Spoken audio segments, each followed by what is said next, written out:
What's going on, fellas? We on the third day of the 90-day run. I hope you guys are staying strong, not falling victim to your vices and falling victim to the dopamine. Because the truth is, fellas, a lot of men, they're not broke because they don't make enough money. They're broke because once they get the money, their dopamine gets paid first. The liquor get paid first, the chicks get paid first, that fast food get paid first, the weed get paid first, and then when it's time to pay yourself, or to invest in yourself, invest in your future, or to put money towards something that'll actually change your life, you have nothing left. And I'm not saying this to judge anybody, fellas. I'm saying this because at one point in time in my life, I was that man. There was a point in time where I literally went broke off of dopamine. It wasn't because I was lazy and didn't want to work. I went broke strictly off being undisciplined. I was chasing the women. I was chasing the fun. I was struggling with FOMO. I was chasing everything except the man that I was supposed to be. And that's exactly why I'm making this video for you guys, so that you don't fall into the same trap and make the same mistakes that I did. Because some of you guys are doing the same thing right now as we speak. You guys will get paid, but you still feel broke. You'll work all week,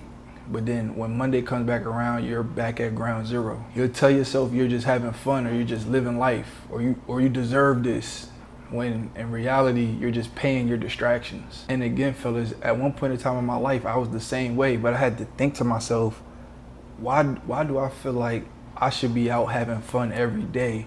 Why do I feel like I should be outside every weekend when I haven't even built the life that I want yet? And I know that may sound harsh to some people, but I just had to keep it real with myself, because sometimes the truth has to hit you in the chest before you can actually wake up and realize reality. Because dopamine can ruin your growth. Dopamine could definitely slow you down. And if you don't get control of it, 5 years from now, you're gonna be looking back wondering why you're still in the same spot with the same habits, dealing with the same problems, with the same account balance, same excuses, just a different year. So today, fellas, I'm gonna be transparent, tell you guys about when I was living in Atlanta and I went broke off of dopamine. This actually happened on two different phases of my life. The first time was around 2017, 2018, when I was in college. I didn't have much money, I was broke.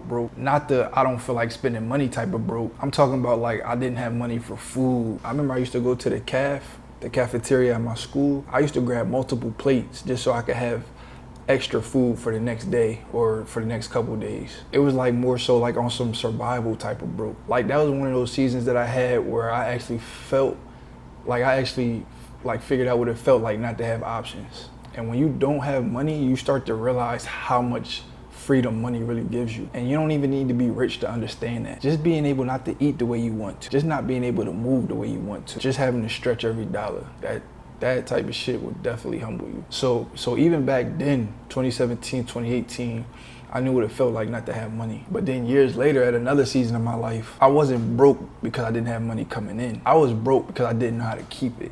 So that was the difference between the two phases. The first phase, when I was in college, I didn't necessarily have money coming in, so I had to survive.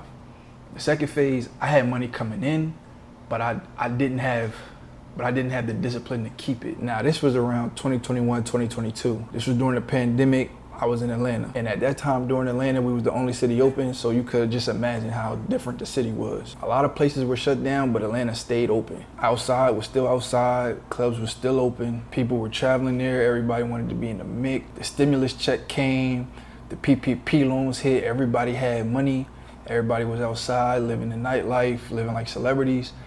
And I tried to fit in and I fell right into the trap. In reality, at that time, I was working at a call center.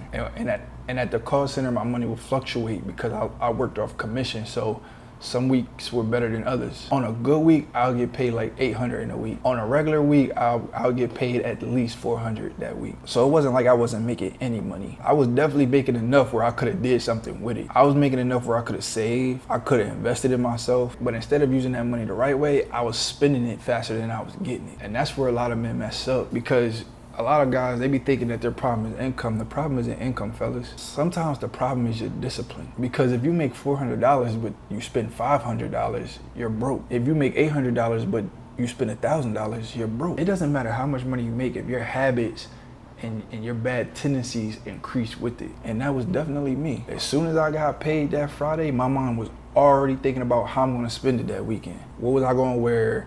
What club I was going to? What chicks I was gonna hang out with, what bottles was we getting. It's like I was just trying to keep up with that lifestyle of Atlanta. And at first I didn't even understand what I was doing to myself. And that was the dangerous part. A lot of times when you're ruining your life, it doesn't feel like destruction at the moment. Everybody that was around me and everybody that I was hanging out with at that time, we were all doing the same thing. So I'm thinking this is how life was supposed to be. I thought this was normal. At that time, that's what felt like fun. That was fun to me. That's what I thought freedom was. It just felt like we was just living our lives in our 20s. I felt like I deserved it because I worked hard all week. Felt like, yo, like I'm young. I'm supposed to enjoy myself. And I'm not saying you can't have fun, fellas. I'm not saying you can't go out. I'm not saying you can't enjoy life. But you definitely have to be honest with yourself. In life, you gotta have a balance. Is the fun that you're having destroying you more than it's helping you? Like, is the fun that you're having actually helping you build your life? Or is the fun that you're having worth slowing up your process? Because at some point, fellas, that fun is going to become very expensive. That fun turns into distraction. And then that fun then becomes, for me, this is what a regular weekend looked like for me back then. This is what a regular weekend looked like for me. On Friday, I'll go home, I'll shower, I'll get dressed, I'll hit up my homies, see if they got any moves. If they don't got any moves, we make the move right there on the spot. We figure out what we're gonna do right there on the spot. Whatever club we're going to, whatever bar we're going to. I'm talking about up and down Edgewood, going to different spots, buying drink, buying shots, getting food, staying out extra late. I'm talking about extra late, being irresponsible. And the crazy thing is, fellas, y'all should know, like, when you go out, it's not just one expense. You're not just paying for one thing. You gotta pay for gas to get there. You gotta pay for parking. Depending on where you go, you might have to pay for entry. You're paying for the drinks, paying for the food, paying for the hookah, or y'all might just get a bottle. And if I'm bringing a shorty with me, I'm paying for her too. And depending on where we end up going or who we end up with, we don't know how much we about to spend. I just know once the night is over, a couple $100s is definitely going down the drain. And that's just one night, just to say we had a good time. Now that's Friday. Now that's just Friday, fellas. And then we do it again on Saturday. And then Sunday come, we doing brunch on Sunday. Then after that, after we Sunday fun day, here come Monday, and we're back at work, taking calls at the call center. Although we had a fun weekend, we have nothing to show for it but receipts, a headache, and a hangover. And then I always used to tell myself, I'm not doing that next week. I took it too far, I spent too much money. I'm not doing that again next weekend. But then next weekend will come and I'll do the exact same thing. It was like a cycle, fellas. And the whole time I'm thinking this is what freedom felt like. That was not freedom at all, because I was being controlled by my impulses. And I really wish I had somebody that would have hemmed me up and told me about myself and told me to chill and relax, because I almost could have ruined my future moving like this. And a lot of you guys need to hear this. You guys aren't broke because life is hard. You're broke because you keep funding a lifestyle that you haven't earned yet. You're not broke because you can't make money.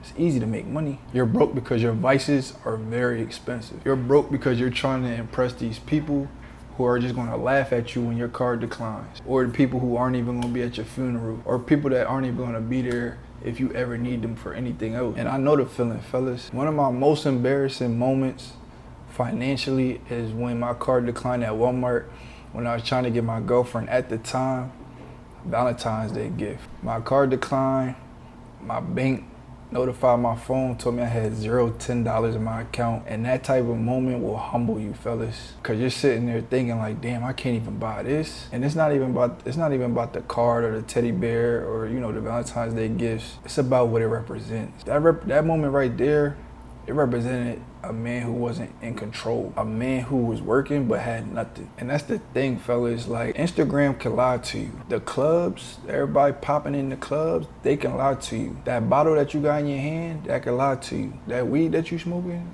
that weed can lie to you. But your discipline is gonna tell you the truth. I had another moment that hit me even harder. There was a time where I wanted to join a tech academy to get my IT certifications, to build my life up, you know, to try to get to the next level, to actually become a man and take care of myself, right? To actually do something that I was proud of, that I knew if I got my foot in the door with IT, that it could change my life. The moment to do that, to actually invest to do that, came right in front of my face. I knew it was something that could help me. I knew it was something that could change my life. That was a perfect investment in my future. So I did the interview to see if I was qualified to even do the tech academy.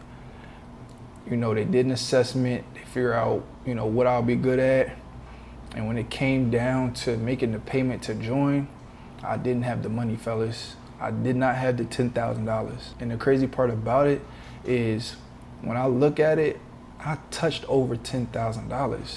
That's what would hurt the most. Cause then you go back and you think, where did this $10,000 go? It wasn't like I never seen the money. It's not like the money never passed through my hands. The money came, I just wasted it. I was spending it on clothes, on food, on liquor, on women, spending it on nights that I barely even remember. And now when it's time to invest in myself, I couldn't. And that was a different type of embarrassment and pain right there. Cause then you realize that your bad habits don't just cost you money, they cost you opportunity as well. Me being undisciplined with my money delayed the process of me becoming the man that I knew I was going to become. And that's why I want you guys to really understand this. Every dollar you waste is a consequence. You may not see it now, you may not see it tomorrow, but every dollar you waste is a consequence. Every weekend you waste is a consequence. Every vice you feed is a consequence. Every time you say yes to a distraction, you're saying no to something else. You may be saying no to your certification. You may be saying no to that new apartment that you want to get. You may be saying no to that business that you want to build. You may be saying no to that savings that you want to build up. You may be saying no to your future self. And that's what dopamine does. It makes the cheap shit feel urgent. It makes the important shit